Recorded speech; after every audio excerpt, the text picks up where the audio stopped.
ಹನುಮಧ್ವಜ ವಿವಾದಕ್ಕೆ ಸಿಎಂ ಸಿದ್ದರಾಮಯ್ಯ ಮೊದಲ ಪ್ರತಿಕ್ರಿಯೆಯನ್ನು ಕೊಟ್ಟಿದ್ದಾರೆ. ಬಿಜೆಪಿಯವರು ಅನಗತ್ಯವಾಗಿ ಈ ರೀತಿ ವಿವಾದವನ್ನು ಸೃಷ್ಟಿ ಮಾಡ್ತಾ ಇದ್ದಾರೆ. ರಾಷ್ಟ್ರಧ್ವಜ ಹಾಕ್ತೀವಿ ಅಂತ ಅನುಮತಿ ಪಡ್ಕೊಂಡಿದ್ರು. ಕಾಂಟ್ರವರ್ಸಿ ಮಾಡಬೇಕು ಅಂತ ಚೆನ್ನಾಗಿ ಪ್ಲಾನ್ ಆಗಿತ್ತಲ್ಲಿ.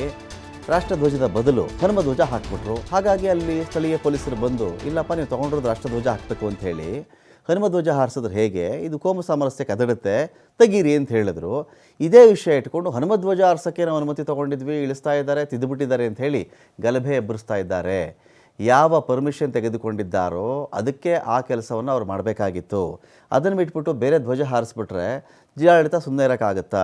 ಜಿಲ್ಲಾಡಳಿತ ಅದನ್ನು ತೆರವುಗೊಳಿಸಿದೆ. ಇಲ್ಲಿ ಇದಕ್ಕೆಲ್ಲ BJPಯವರೇ ಪ್ರಚೋದನೆ ಕೊಡ್ತಾ ಇದ್ದಾರೆ ಅಂತ ಹೇಳಿ ಸಿಎಂ ಕಿಡಿಕಾರಿದ್ದಾರೆ. ಬೇಕು ಅಂತಲೇ ವಿವಾದ ಸೃಷ್ಟಿ ಮಾಡಬೇಕು ಅಂತಲೇ ಇಂಥ ಕೆಲಸ ಮಾಡ್ತಾ ಇದ್ದಾರೆ ಅಂತ ಇನ್ನೊಂದು ಕಡೆ DK ಶಿವಕುಮಾರ್ ಆಕ್ರೋಶ ಹೊರಹಾಕಿದ್ದಾರೆ.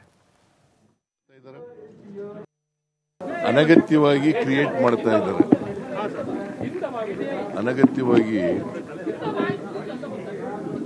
ಅವರ ಅಜೆಂಡಾ ಇದೆಯಲ್ಲ,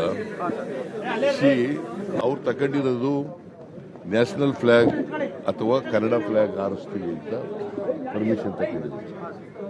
ಬಟ್ ನಾವು ವಿರೋಧ ಇಲ್ಲ ಯಾವುದೇ ಜೆಂಡಾ ಇದು ಮಾಡೋಕ್ಕೆ. ನಾಳೆ ಒಂದು DC ಆಫೀಸ್ ಹತ್ರ ಮಾಡ್ಬೋದು, ಹಂಗೆಲ್ಲ ಮಾಡೋಕ್ಕಾಗೋದಿಲ್ಲ.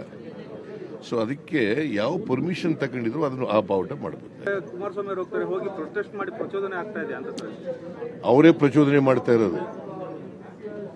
ಪ್ರಚೋದನೆ ಅಂದ್ರೆ ಏನು ವಾಟ್ ಡಸ್ ಇಟ್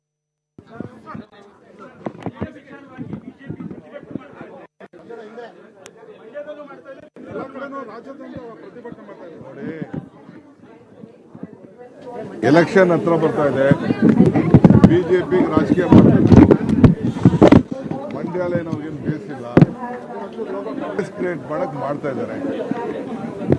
ಅಲ್ಲರಿ ಎಲ್ಲಾ ಕಡೆ ಸಂಘ ಸಂಸ್ಥೆಯವರು ಬಾವುಟಗಳನ್ನ ಹಾಕೊಂಡು ಕೂತ್ಕೊಂಡ್ರೆ ಈ ದೇಶದ ಸಂವಿಧಾನ ಯಾಕಿರ್ಬೇಕು? ಸುಮ್ಮನೆ ಪಂಚಾಯತಿಯವರು ಏನೋ ಪ್ರಕಾರ ಮಾಡ್ತೀವಿ ಅಂತ ಹೇಳಿದ್ದಾರೆ. ಸುಮ್ಮನೆ ಎತ್ಕಟ್ಬಿಟ್ಟು ಅಶಾಂತಿ ಮಾಡಬೇಕು ಅಂತ ಹೇಳಿ ಮಾಡ್ತಾ ಇದ್ದಾರೆ.